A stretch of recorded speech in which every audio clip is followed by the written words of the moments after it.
Good morning, everybody. Thanks for coming. If this is too loud, just tell me and I'll just shout because I have sort of a deep, loud voice anyway. Okay. We're good? It's okay? So my name is Bauman. I'm going to be your moderator today for the Games and Education panel. There's been a slight change up. So we have our one international guest, Tim Lanning, is stepped in to take the last seat. So that's, you guys should feel honored. He came all the way from the Netherlands. So Andrew Williams, David Gagnon, Eric Weiss, Dan Norton, and Tim Lanning. And I'm going to get through the formalities as quickly as I can so we can get right to the discussions. So we have Eric Weiss. Eric's a veteran of film, TV. Raise your hand, Tuesday, know who's who. TV, application development, has worked with some of the most recognizable firms in the world-class productions, including Sony, Nickelodeon, Warner Brothers, Electronic Arts, Tripwire, and Human Heads. This is what I love about doing this, is that I'm clearly not the smartest guy in the room, so I love spending time with people who are much brighter than I am and equally as creative.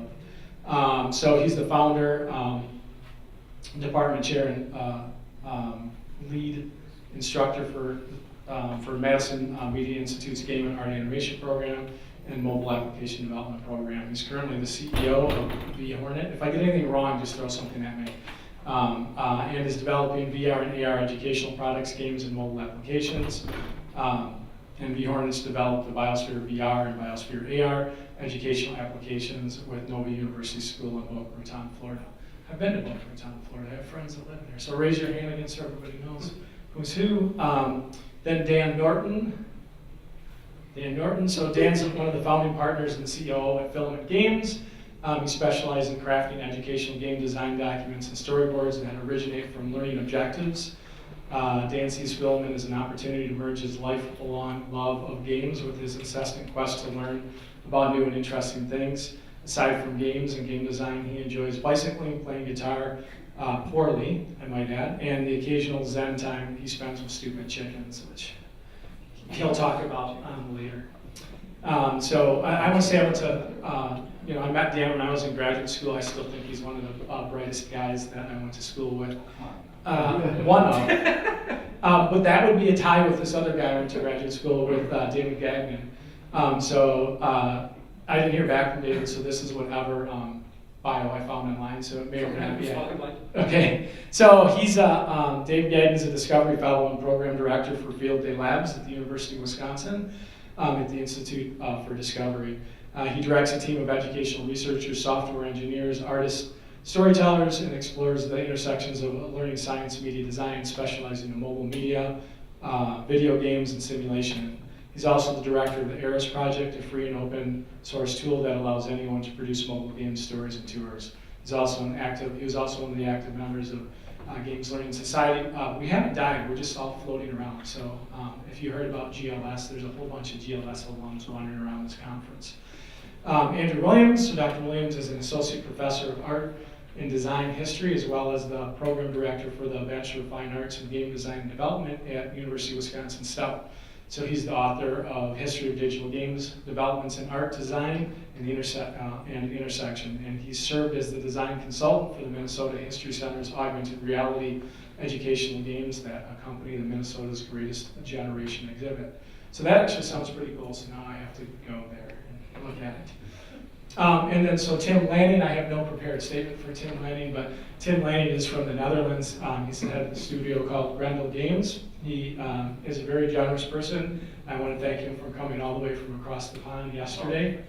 And he's worked on numerous titles. I don't want to give them all away because he's a keynote educational speaker later today. But if you get to the Netherlands, you definitely want to go visit Grendel Games, and he'll take you on a walking tour of his city. And the coolest thing about Grendel Games is every day they have like a happy hour, and they have a shop dog, and the dog goes to happy hour with them, and the dog gets to go home with whoever he wants to go home with on any given day. So it's great to be a dog at Grendel Games.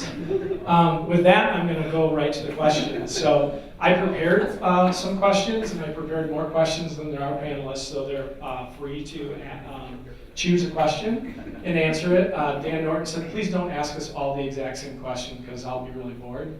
So we didn't do that. And there should be time for some audience questions too. And now that Warren Spector said that, everybody's free to answer the question that they wanted to be asked rather than one that I asked. I now have no idea what's going to happen. So here were some of the questions I thought. So I'll just quick read the questions and then you guys can, I know that a couple of you said, oh, I want to answer that one, so you guys can fight it out. So the first one, what's the role of ludic pedagogy? And this one was sort of aimed at Dan, so I'm hoping he'll answer this. In the creation of games for learning or educational game design. What constitutes a complete educational game development team? I kind of want to know that because I often struggle as sometimes being the executive director and or the subject matter expert. And then in 2000, I think Andrew wanted this one. Yeah, in 2011, Eric Zimmerman was at a GLS conference and he remarked that we are entering the ludic century and we will use games to shape the future of education. In your opinion, how has that played out? Because we're now a few years from that. What is the difference between games designed for education and games designed for entertainment? Compare and contrast the difference between intrinsic motivation and extrinsic motivation as it relates to game design, learner engagement, and achieving learning outcomes. In the beginning, many use the term serious games rather than educational games or game-based learning. Are these the same thing, and should they be? Or should serious games or educational games, do they have to be fun? And then many have debated the difference between simulations and games. What's the relationship between the two? So Andrew, since you were the one that contacted me and said, I want to answer this question, I'll let you go first. So the mics are all the mics on? They're hot, not yet. Okay. No, they will be hot. Oh, yeah. We can just talk loud too. Yeah, it's not a very good. Does that work? Does everyone hear me? Not for the, he needs it for recording. Do you need it for recording? Yeah, maybe just, it's just. Oh, no. Is that? You getting me? Yeah, okay. All right. So, well, I'm going to start with maybe more of a case study sort of idea to approach this, and we'll sort of open it up to everybody else on the panel. But I think one of the interesting things is when we look at other trends in education that sort of have become popular now, particularly things like universal design learning, right?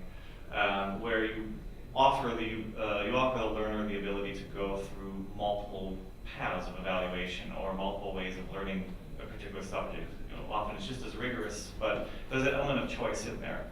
And that's something that pops up sort of like in the late 1990s or so. I mean, historians are fixated on dates and that. But I think it's interesting because that's really largely a response to the whole digital age.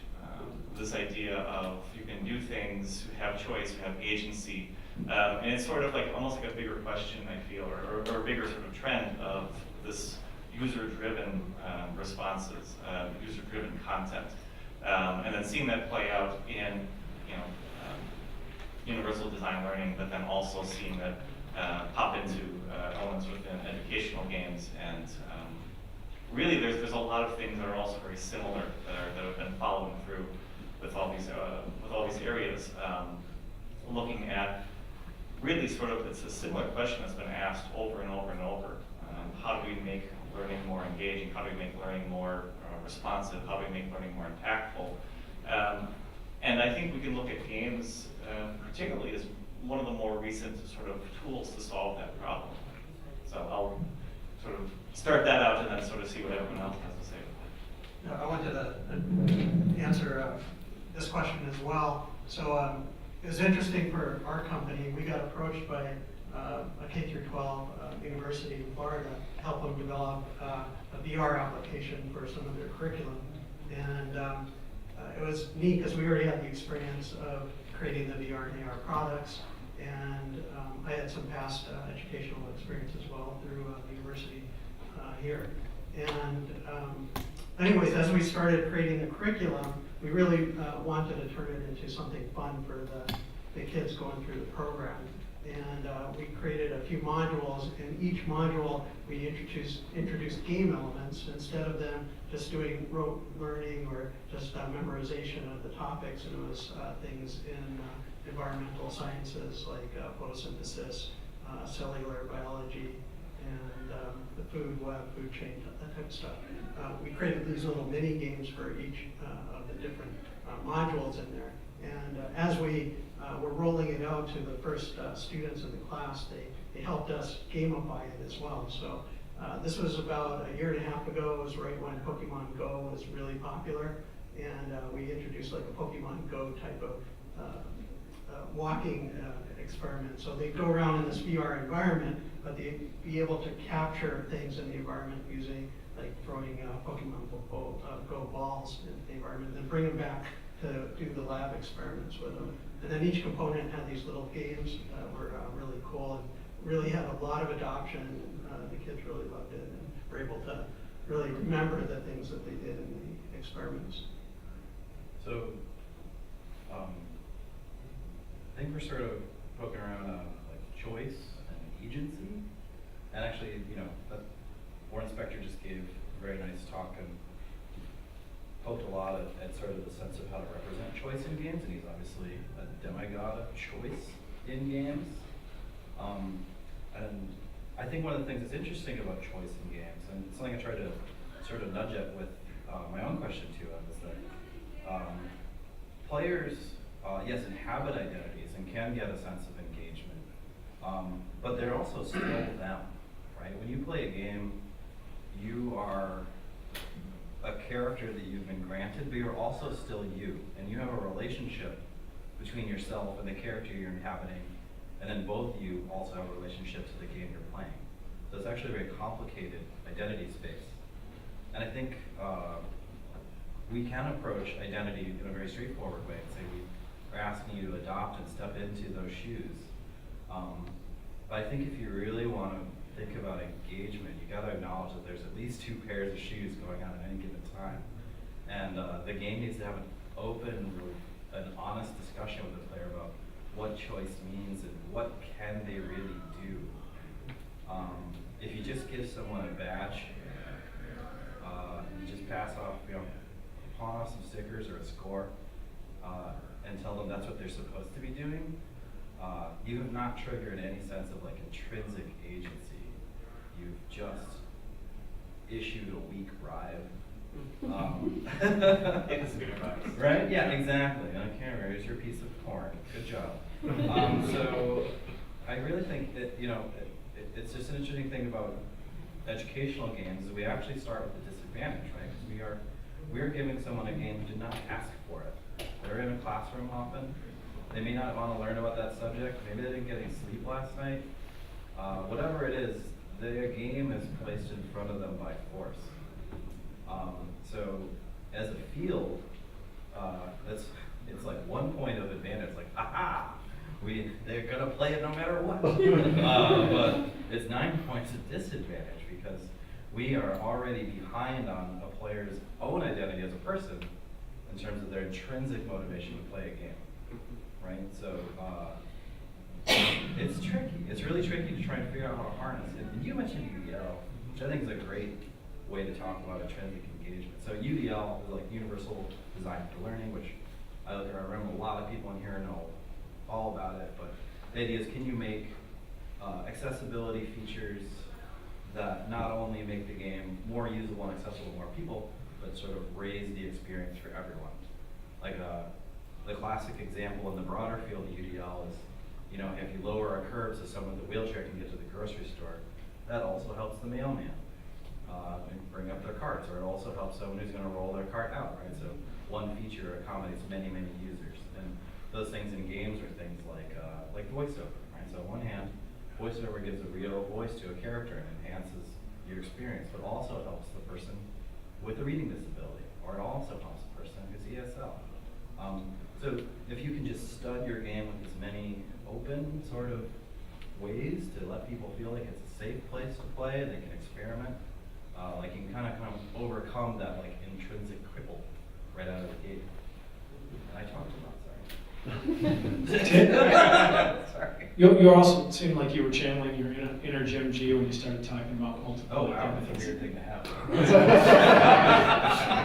So it's an interesting condition. Congratulations. Tim, you were reaching for the microphone. So did you have something to add to Lenny?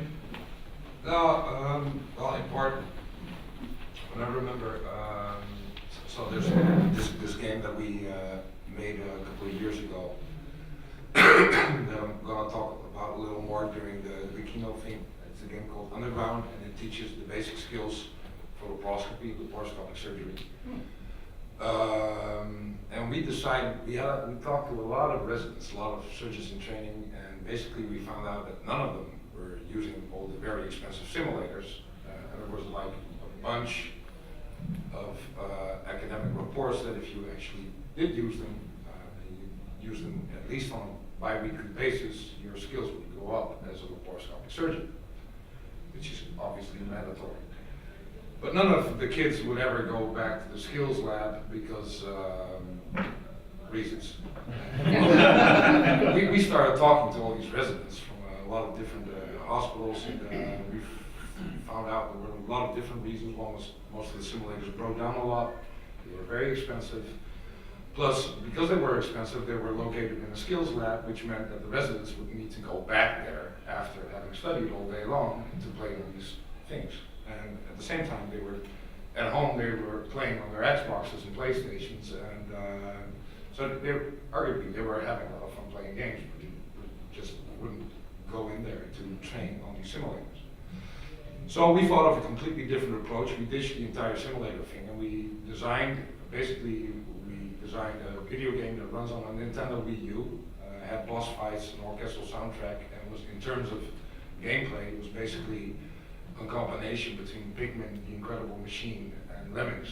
And basically we had a lot of discussions about this with the elder surgeons. They were like, what the hell are we going to do with saving robots? Why are we making a robot game? We were like, well, that's what these guys know. That's what they play, that's what they like, and there's no reason not to play with robots. Because what we're teaching here is 5 basic skills of laparoscopy. It's bimanual dexterity, it's depth perception, it's all these things that you want someone to do on a regular basis. So what if we can come up with a very enticing game that has a competitive element, and that has a cooperative element. We at least get to design a game that's a lot of fun to play. And why don't we just build an arcade cabinet? It's extremely inexpensive, it runs on consumer-grade electronics, so that the residents can take it away home. You just put it in there, and so we designed a controller that basically runs off Wii remotes and Wii U's and nunchucks. So you could just play it in the living room, just throw it aside when you're done with it. And while we were doing that, we translated the curriculum, which was basically based off the FLS test, which is an abbreviation for the fundamentals of laparoscopic surgery. And what we found out was that basically you could, if you would turn all that stuff into game objectives, but you would do that in a completely different game world, you could crunch it to like 12 hours. And we used boss fights to actually train skill sets over a period of time. And that gave players a lot of intrinsic motivation because they could just play the game, and they were teaching their skills at the same time. And they could then, basically, when they completed the game, they could do that FLS test. And that was our first validation study was, can you, when you have beaten the last boss, actually go into the testing room and do an FLS test and get the right score, right? And that worked out fine. So I'm a huge proponent of designing something that manages to tap into that intrinsic motivation. Just transport your target audience to a completely different world, take them away from the subject matter, if that's applicable, if you can do that, if you can pull that off. It becomes very different when I would have to make a surgical simulation. I saw that question there about how to do cholecystectomy, removing a gallbladder. You know, I can't pull that off with robots, but perhaps you can. So, have you tried those robots? Yeah. So the interesting thing, Tim's talking about the fundamentals of laparoscopic surgery. So in the United States and in Europe, one of the first courses that a medical resident in surgery has to pass is that exam. If they don't do that, they're not going into the operating room. and they're going to lose their residency spot, and they're never going to get to practice as a surgeon. So it's really quite remarkable if you can find a way that will intrinsically motivate students to learn those skills, because it's a very high stakes failure. Like, you fail that exam once and now you're not going to be a surgical resident anymore. So just to give you in terms of like the high stakesness of medical education is like a lot of times you get one chance and you're out. So thanks. Does anybody want to, so you guys have conquered a couple of questions at the same time, which I'm perfectly fine with, but does anybody want to conquer any one or the other particular? If you don't mind, I'd love to respond. And Sure. kind of just, sure. Form a bit of a conversation off of something you said. I think one of the things that happens, and actually really quick, kind of a gut check. How many people in this room design educational games right now? Okay, that's kind of cool to know. So I think one of the things that I find maybe at the center of my most fun moments at work, as well as like the things that my wife and I argue about, we work together, by the way. You know, over dinner, when we're not paying attention to the kids because we're so frustrated with the process of design, is this thing that I think you started to hint at with, well, why not robots? You know, like, why not? And I'm finding this really interesting pattern around educational game design that I'm only starting to get some vocabulary for now. But I think what it reduces to is that there are these real skills or these real pieces, some sort of knowledge artifact that we can kind of like put out and step outside of. You know, the ability to actually move an instrument in a certain way, or the ability to solve a certain kind of problem, or to, you know, see the mathematical relationships between some inputs and outputs. And we can put those things up, and if we kind of like distance ourselves from it a little bit and take it out of its maybe original context or the way that it's originally taught, something kind of magic happens. We've started calling this the beginner's mind. So we use this phrase, and I don't know how functional it is, but we're working with people that are experts at this thing, whatever it is. And there's this weird relationship that we have with them where we say, we don't as designers, we don't understand what that thing is. But we know that the way you're framing it is so distant and so far from the beginner's mind that it's totally unintelligible. So it makes zero sense. Like, and it's unintelligible, it can't be known because of the way you think about it. So we're thinking like, what's this trajectory between the beginner and this person over here who understands this thing? And we do a lot of work in science games. So one of the new underrepresented audiences that we're thinking about are storytellers and artists. So we're starting to think along this line of, what about kids that at like age 7 will say, I'm not a scientist, or I hate math. And you're like, okay, how do we start there and then get to this intense science concept? And one of the challenges that seems to come up on a regular basis is that the subject experts we work with sometimes themselves don't know the barrier between like what their real expertise is and what has to be there, and then what their own design inclinations are.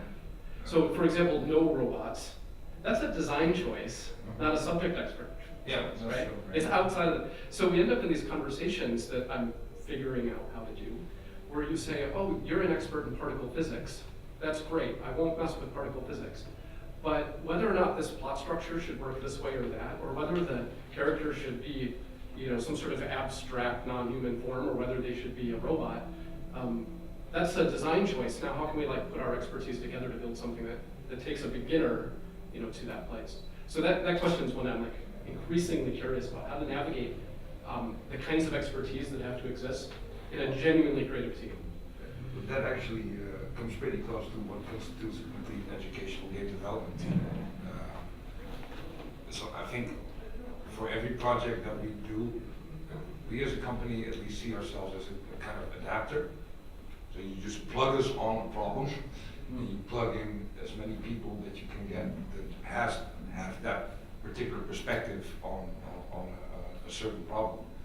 And I think every project is different, and it takes a lot of time to and experience, making a lot of different mistakes to figure out what works and what doesn't work. So iterative development, taking a game from a really abstract form to a really specific form, and testing that with your audience together with domain experts, is the only way to guide you towards good end results. I haven't found that, we've been doing this for 20 years, and I haven't found a method other than that particular method to come up with a good answer for that problem, because it's different every time. I'm not sure if that's a satisfying answer. Well, really quick response to that. I feel like this was a skill that I saw someone who was better at design than I do. And what's interesting about iterative design is that all of a sudden your design arguments aren't between two people, but you involve an audience member, and then you both are serving them. So you both are humbled by the reality of how people respond. So therefore it kills any power struggles that happen. Yeah, true. I'd love to hear some of the other analysts talk about what constitutes the game design development team and this notion of iterative design, because I found that iterative design element is sometimes really hard to explain to the client or the stakeholder. So if you're building at the university for a professor, so we have a professor on stage. So, well, because sometimes those professors are like, I just want you to build this game, and they don't, it's not that they don't want to be bothered with, but they don't see themselves as part of the design team, and so then you have to explain, no, I need your input, like 60 hours of your input over the semester.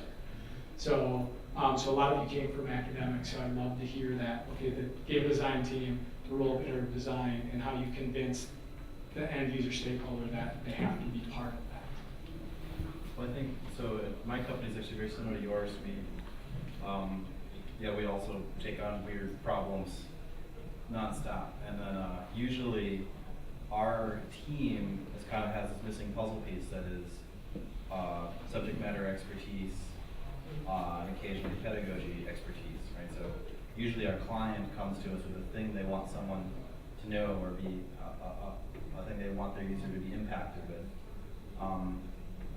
And the better they are at discussing and advocating and refining that idea, the more the team does a great job on making something really cool. It goes okay if they don't know a lot about the subject, because we're usually not teaching things in our games that are so complex it's unknowable. But usually the team winds up knowing an awful lot about the subject by the time you're done. So sometimes the material can become something that everyone masters along the way. I think things go really sideways when they're apathetic, like you just described. They also go really sideways if a client doesn't feel empowered to participate in the project they want, in the way they want. So maybe they want to be the designer. That's not uncommon. And they don't understand what superpowers they're supposed to bring, and they wind fighting the team and overriding the team's decisions on making the best possible thing. And that's just really hard on everybody. It's hard on the team because they feel like they're getting undercut with their skills. The client feels like they're getting undermined and ignored because they feel like they're giving important feedback that isn't being listened to. So I usually find the trick, assuming they're sane, which is That's a percentage. That's not a guarantee. There are not sane people who still have money to make games, it turns out. But assuming they're sane, you can try and create proactively a role, like show them how to contribute positively to a project, give them positive reinforcement, and empower them along the routes where they fit into the team in the best way possible. And if you can hash that out, you can mitigate a bunch of pain, and you can get on the trail of making something good much quicker. I mean, I think partly too, it depends on the people that you're working with. Like from the team's perspective, clients, as we said, they're all over the place. But I think it also can help if we have some sort of neutral arbiter to come through, maybe such as like a psychologist or somebody like that, someone who has that sort of external distance, right, to help educate both sides on what is going on. How is this being perceived? How could these things be related to each other? So I think it's just an educational experience all the way through, from start to finish, and guiding. I mean, anybody who's in any kind of design profession understands that sort of issues with dealing with different clients, and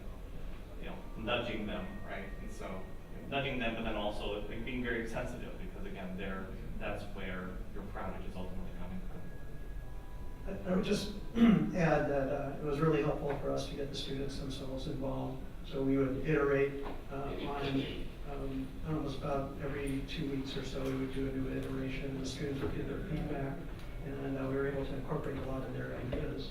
And it was through different age groups, from 7-year-olds to 12-year-olds for our example here. And it really helped the end product quite a bit. Well, we solved that one here. You saw that? Did somebody write it down so that the next time we have a novice client, we know how to proceed? Are there any other questions up there that you guys want to tackle? And if you feel like you've tackled them, I can come up with some more. I'm happy to turn it over to the, if you guys are tired of looking over. No, I was thinking maybe could we take a crack at the audience and then maybe come back to Sure, that's fantastic. I'm more than happy to do that. So if I have the mic, I will shuffle over to you. Does anybody from the audience have a question for our panel? You might get stuck with the questions. Anybody? Anybody like to comment on anything they've said? Okay, perfect. Hi. Oh, wow. So I guess I just wanted a little bit of clarification in talking about intrinsic motivation versus extrinsic motivation. I guess examples of intrinsic motivation are kind of like benefits, experience points, things in the game that tell you you did a good job or whatever. I'm trying to get a good grip on what exactly intrinsic motivation is. Is it just, I had fun, this engaged me, or could you give me a better sense of what that is? I didn't think I cracked that. I feel like the people do what they want.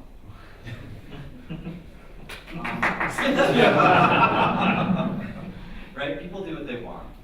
And I think when you're talking about intrinsic motivation, and in terms of design, you are trying to look at how to arrange an experience so that you trigger someone's I do what I want button, but they're also doing what you want. So,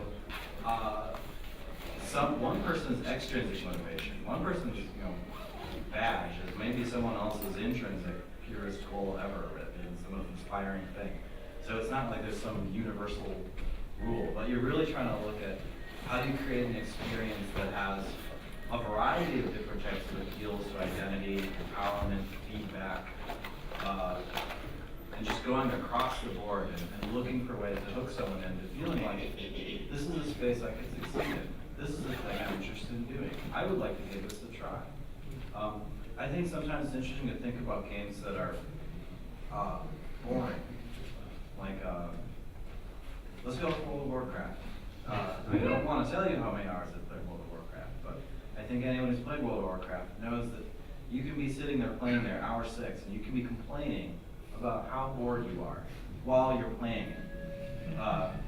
And that's because Using the chat system. yeah, right, you're like, this is so boring. I'm so tired of collecting, dinosaur legs or whatever it is. But that game has so many different types of reward and engagement and community and feedback and leveling structures, just like a giant pile of reward spaghetti that you're just wading through. It's a weird picture. That you can put yourself in, you can recognize that you're doing something that you hate, but you're still intrinsically harnessed into the larger structure of purpose, and understand that yes, you are collecting, this is really outdated, but yes, you are collecting all the soul shards just by killing pigs for an hour, so you can be ready for that raid tonight.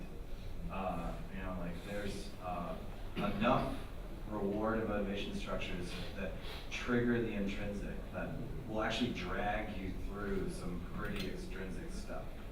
So if someone would follow up on that, because it hits one of these other things. So when the whole notion of serious games came out, particularly in healthcare and medical education, I had a lot of physician colleagues say that games can't be fun, they shan't be fun.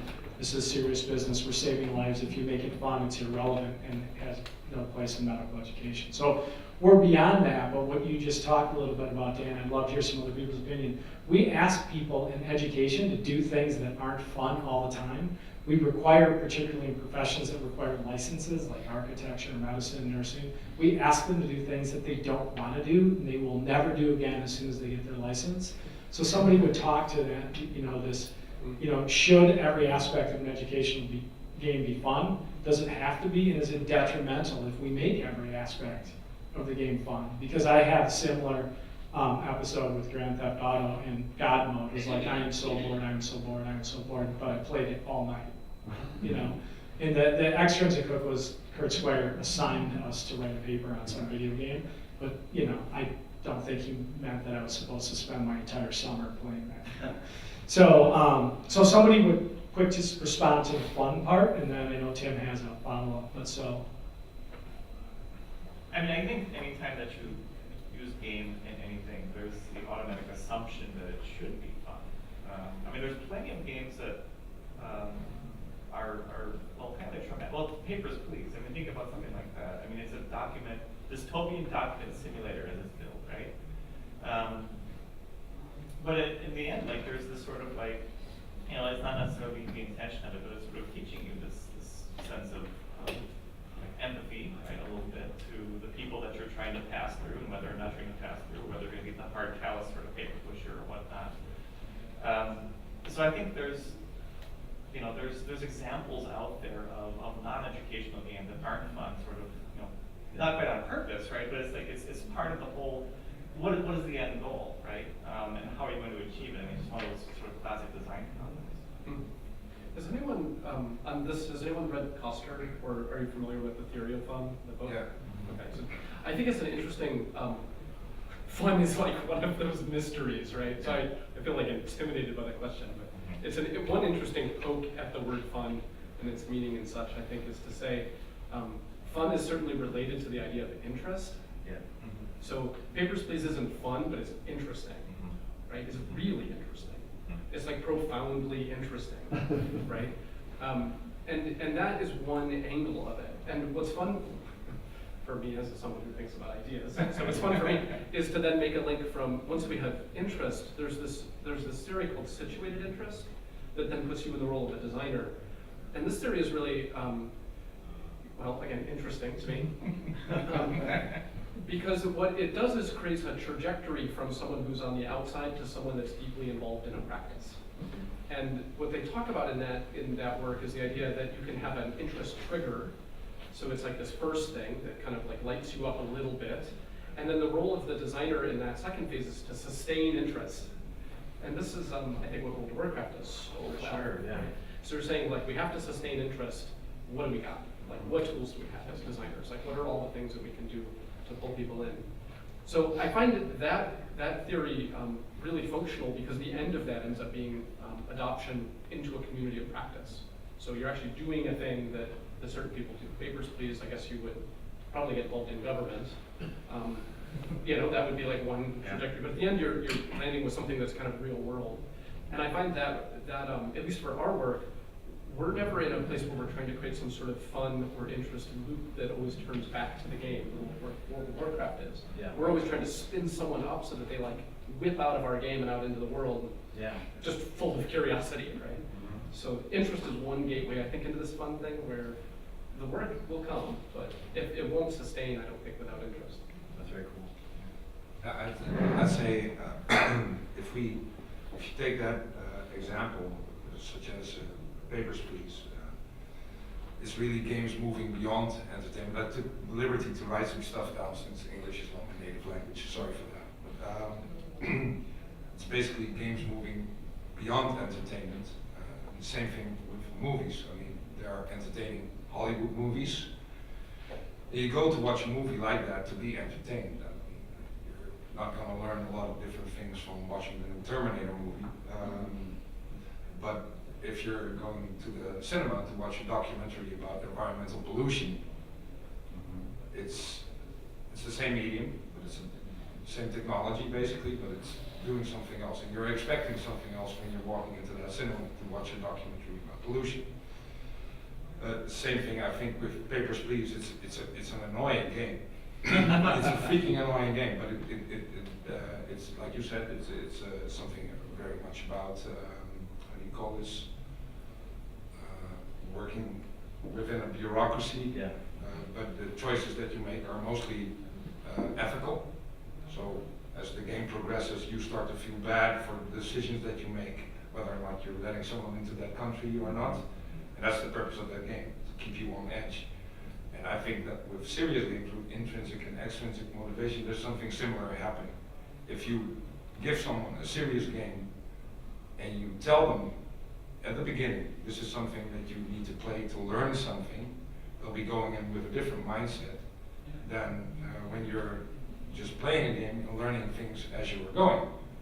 And the best example in the whole wide world came out, what was it, 5 or 6 weeks ago, I think, when Ubisoft basically announced that they're putting out the new Assassin's Creed game for schools and universities, which the game takes place in ancient Egypt, and they've got rid of all the actual fighting scenes and action scenes, and you can just walk around, wander around Egypt, and learn anything about how bureaucracy was dealt with back then, how the hierarchy was functioning, how slavery was used in ancient Egypt, what the relation was between the ancient Roman Empire, and kids will see that. They know Assassin's Creed, right? They played it.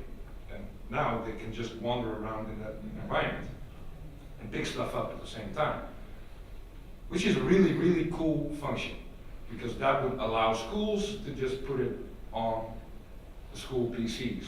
But I have an argument. I'd argue that they were already doing that while they were playing the action game. They got the same message.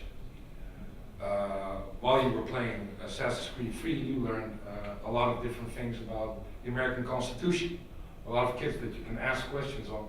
So what happened? What happened between this and that person?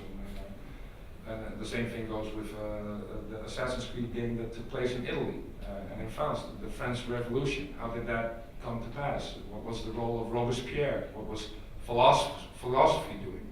And the art pictures that you could collect, all the different paintings. I talked to kids that never went to museums. They had literally no connection to art, not at all. But they had to work really hard in that game to collect a certain painting, and they got interested in that particular painting because there was a bit of backstory. So I argued that it already did that with the action element. And you could pose the question, is the action element detrimental to the educational part of the game or not? I think that comes back in one of, yeah, in the beginning many use the term serious games. I don't know what it's like in America, but serious games is a term that was applied in my country for the sake of academics. Sure. Because there were a lot of professors and universities that loved to dabble with games, that loved to dabble with designing games, but they felt they couldn't because it was entertainment. In my country, entertainment is something that is frowned upon. And now we're going to call it serious, and we get to play with it. But it's serious and games don't go together at all. I mean, they're like, it's like an oxymoron. And for like academics in my country to be serious about the game research is fine, but not looking at the entertainment perspective and not acknowledging the strength of entertainment for intrinsical value is something else. If I can add 2 more sentences to that, something I wrote down about the intrinsic motivation bit, and then I'll shut up. Is, I think if you think about intrinsic motivation versus extrinsic motivation, intrinsic motivation basically affirms your ambitions as a player, and it always shows you a horizon, something that you can attain, something that you can reach, but you have to work hard for it. I mean, that's the thing with the badges, is if you just throw out a badge, it's meaningless. You have to put in effort before you basically get the badge. And that's all about growing your talent and then applying your knowledge, which in turn gives you gratification when you actually reach it. And I think that's a very powerful tool. The badges themselves are not. You don't necessarily have to give someone a badge. I don't know why we came up with the badge nonsense. But, it is very gratifying to complete an end goal. I mean, if you're playing Civilization and you actually have managed to build a civilization and get all the cool upgrade stuff, you feel good about yourself because you actually have defeated the game, and the game was hard. It threw everything but a kitchen sink at you. And you managed to pull that off. And I think that that particular aspect is very important for adding, for educational games, because that part, if you apply that well, it will work. That's basically my 2 cents. Thank you. So hopefully we answered your question. So I'm going to turn this over to one of my colleagues, Steve. Hi, so I'm not a game designer, and so I'm an educational psychologist. So I come to games from learning as opposed to coming to learning games through gaming. And there have been a couple of things mentioned that I want to raise 2 questions. One has to do with motivational theory, some of the things you've been talking about. The other has to do with assessment. So in terms of motivational theories, there are a lot of really kind of well-established educational psychology theories around motivation, interest theory being one, self-determination theory being another, achievement orientation theory, whether people are motivated by competition or whether they're motivated by being involved deeply in a task. Attribution theory, how do people, when they achieve success or failure, to what do they attribute that, and therefore how do they respond to that, right, generally. How many of those do you apply different types of educational theories like that to individual games given the situation? Or do you just kind of have a theory that you focus on? So that's question 1. The other question has to do with assessment, just because I find that to be a little bit somewhat lacking in some of the game discussions, right? Ultimately, at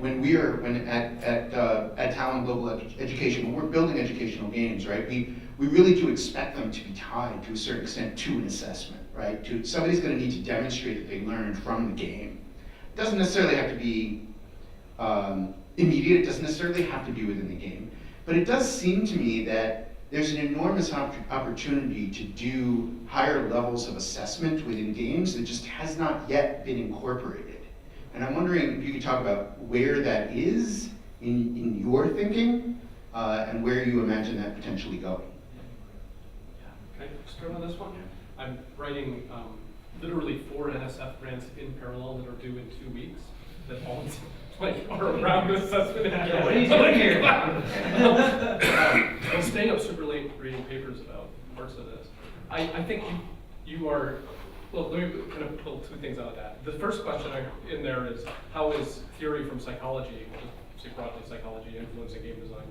And then the second question is, like, how does assessment in terms of education function within interactive media? How do we talk about it? So those are like massive conversations, both of those, I think.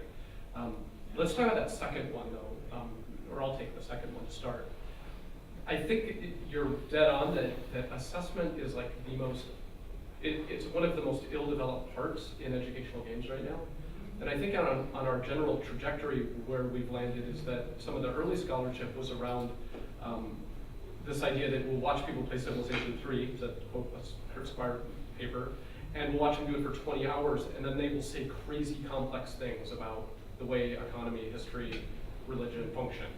And after playing this game for 20 hours, they have just saturated themselves with this system and can speak like an expert about it. So that was kind of like where a lot of the field started. In serious games, was one of the moments in this where we say, well, now we want to harness that. Okay, so we can get a bunch of designers, and we want them to learn 1, 2, and 3. Now how do we design a situation for that? And I think we're a little bit kind of still playing around with both of those ideas at the same time. There's some papers that have really been out in just the last couple of years that I think are contributing greatly to this idea of assessment.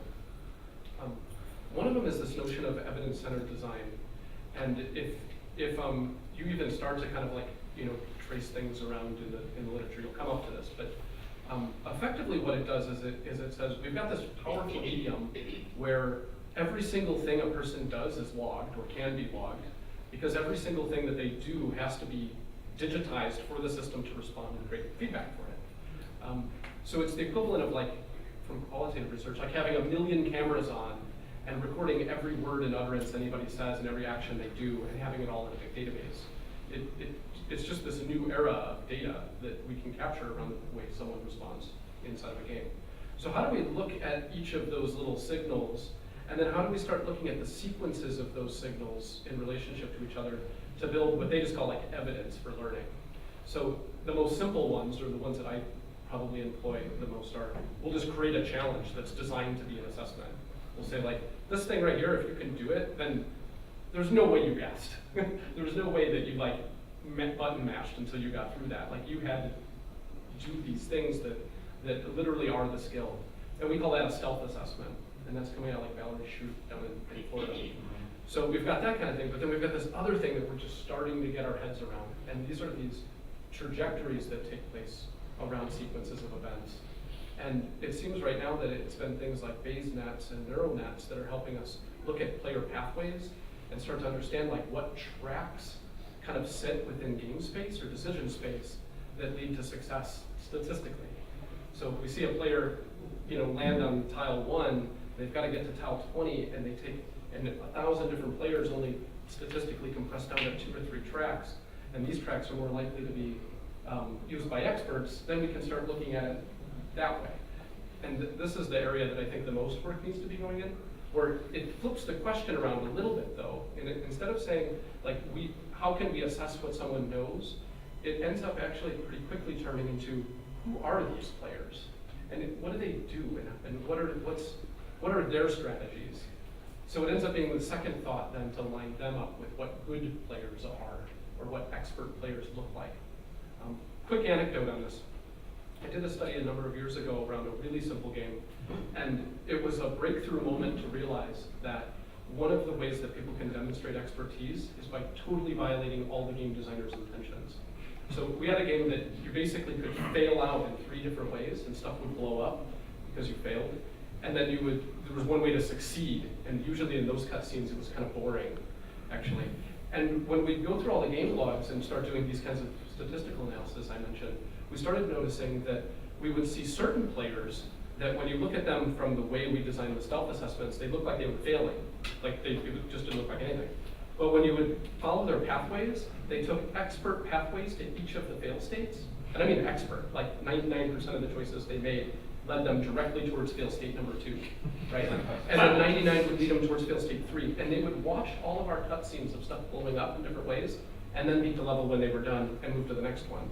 So when we started analyzing failure for expertise, it was kind of one of these breakthrough moments where we said, it doesn't matter what we thought they should be doing. Step 1 is to figure out what do they want to do, and how are they using our simulator to demonstrate their own expertise in fulfilling that goal. Does that make sense? Super cool. Yeah. And I'll jump into with a little bit of discussion about the assessment part. I think part of the reason why there hasn't been a lot of discussion about this is if you think about how in the past educational games have been used, and the types of audiences and the types of institutions that they've been associated with. So for example, growing up, I was old enough to have played original Oregon Trail on an Apple II and had that as my assignment, right? And so what do? You go to the computer lab and you play the game for X many of hours, and what do you do after that? You take the test, right? The standard sort of test that you would have taken had you been sitting in lecture. So I think there's kind of this idea, at least in the past, that we're still kind of getting away from, where this is just replacing that other thing, right? This is just replacing the lecture, it's replacing the worksheets, or it's replacing the field trip. And I think that there's just, again, that we're still emerging out of that, because that's what I'm assuming that most of us have experienced when we think about how we used games for educational purposes when we were in that age. So it's a fundamental shift in what's this actually used for. It sounds like what both of you are saying is that, so we all agree that assessment's important, and we want to know that the NSF's going to want to know, I gave you $1 million, what happened, right? So we still need to answer that what happened question. But it sounds like to me that the discussion that we're having is really defining success. So in certain professions or certain topics, it's much easier to do. You have to be proficient in laparoscopic surgery. You have to know how to do brain surgery. You have to know how to take a gallbladder out. But what's less clear is what is an appropriate path to expertise. And so it sounds like in order to solve the problem, we might need to figure out, we might need to redefine what appropriate paths to expertise are. in order to define what, excellence or expertise is, and then we'll have better assessments. Because I think one of the fallacies of this thing where, David, you were saying, well, we have all this data. And like the big data thing is driving me crazy. It's like the flipped classroom. Great teachers were using a flipped classroom 100 years ago. My dad won all sorts of awards for teaching calculus on a blackboard, right? So most people would say, oh God, calculus on a blackboard. There's a couple of our colleagues that are math majors who are like, oh, that was cool. But so we're saying so I think we're getting at is it's okay to get to expertise through these ways we don't quite understand. Once we understand them, then we'll be better able to evaluate them. So anybody else on the panel, is that a fair assessment of what you've been talking about? There's sort of two things I want to answer that. So one, the thing that Jim G used to say that was really, I thought, funny was the idea that how would you test someone, what test would you give someone to demonstrate they were good at Halo? Like what kind of questions could you ask them?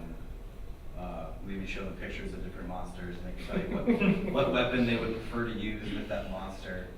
And it all just sort of started sounding ridiculous, right? Like the game itself is obviously the best measurement for Halo. So cool literature, right? Because we want the skills and things we impart inside games to be of value outside of the game. But I think just as a designer, we struggle with the idea that assessment is a form of measurement, and measurement is always some form of reduction, right? You've boiled something down to a simpler thing than it is, so you can grab it and measure it. And games, like the passion and joy of games, they create complicated, weird, interconnected problem spaces that are only interesting because they're hard to measure, I think. So I think that's the constant tension, especially in educational games, right? We want to demonstrate that the time you spent was of value. We want you to be able to apply the experience you had inside each game to have a positive impact on you and then the world around you. But at the same time, we're trying to advocate for the value of the experience in itself. So that's a tricky business. Yeah. Sure. I think we have time for one more question, and then I was going to say if we'll take one more quick question, and then a couple of you, what are the pearls or pitfalls you can leave people with in one sentence? Go ahead with your question. You've talked about educational games and a little bit on entertainment games. Is there a difference between empathy games and educational games? And empathy games are like the Pop-O-Yo and Papers, Please. That's really good. But I won't just. How do you? I'll take it. Real slow. I don't want to be Johnny Question Hog, but. Okay. That guy. Johnny. That guy. Yeah. So I think, so empathy in games. If you think about a game like in terms of like positive impact games, like you want to have an impact on a player in a particular way, they kind of can fit in one larger umbrella. But I think the real trick about empathy games, actually, Warren Spector talked a little bit about this, right? So you can watch a movie or a book, and you can personally have empathy towards a character, and be like, oh, I really feel like I get this other person I'm seeing in this movie. Like I really am sympathetic to that. But games have this weird thing where you can be you can be self-ish inside another perspective. And so that sort of unlocks a whole other realm of interesting ways to explore empathy. I think a lot of the time a game that just makes you feel bad for someone's like, that's good. It can be a powerful thing. But I'm really interested in the idea of whether or not we can make games that impart empathy practices, like the actual way. What are the things you can do as a human being to give a shit about someone else? It's actually a set of skills, right? So I'm really interested in the idea of whether or not we can generate empathy games that impart empathy as a practice, rather than this is a sympathetic scene. you know, that your tears have been extracted. And that's, you know, yeah, right? So that to me is like, That's how you evaluate success. Yeah. yeah, please cry into this cup so we can measure both quantity and saline, salt levels, yeah. So I want to thank everybody. And so real quick, you don't have to, but anybody on the panel, Pearl or Pitfall, as it relates to educational games moving forward. In like, we have like a minute and a half. I feel that the biggest problem we have now is that the stuff that is being created is not distributed and practiced as much as it is. I'll clap for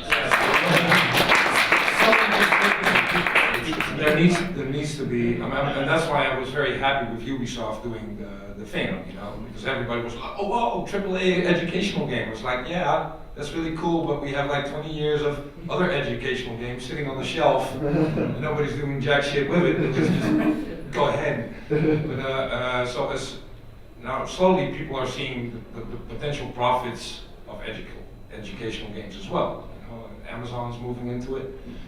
I saw that Unity is making a big push for it, and perhaps this is a way for us to latch on to entertainment games, breaking away as a big icebreaker to open up this new market, and discovering economical potential there, because it's absolutely there.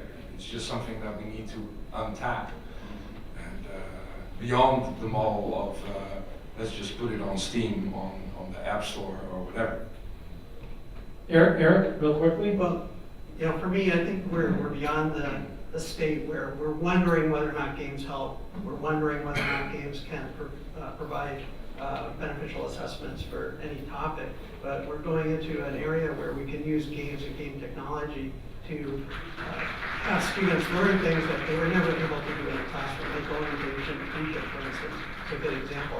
We can do all these things with games and game technology and tell stories that are appealing to them, motivational, and stuff that we already know that they'll learn from. Andrew? Okay, so here's something heretical almost. I'd like to see the term educational game go away. Yes. And just call it a game that has educational features in it. Why style of it? Dan? I'm with you. You're good? Those are great. Okay, those are Let's great. do another vote Okay. for better distribution. Okay. I think the one, and I mentioned this earlier, but I just feel like that our job as designers is to fight for the beginner and to fight for the beginner's mind. Yeah. And that and usually confronting expertise is part of that.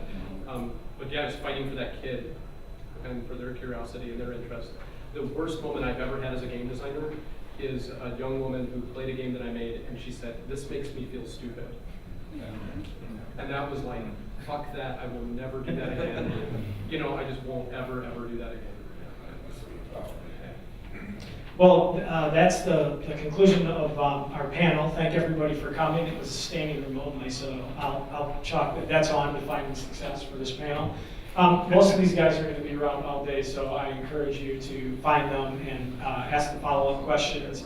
There are more good offerings today than you have time for, so take advantage of every chance you get to interact with our speakers and panelists. Thank you for coming to M+DEV 17, which is really M+DEV 1.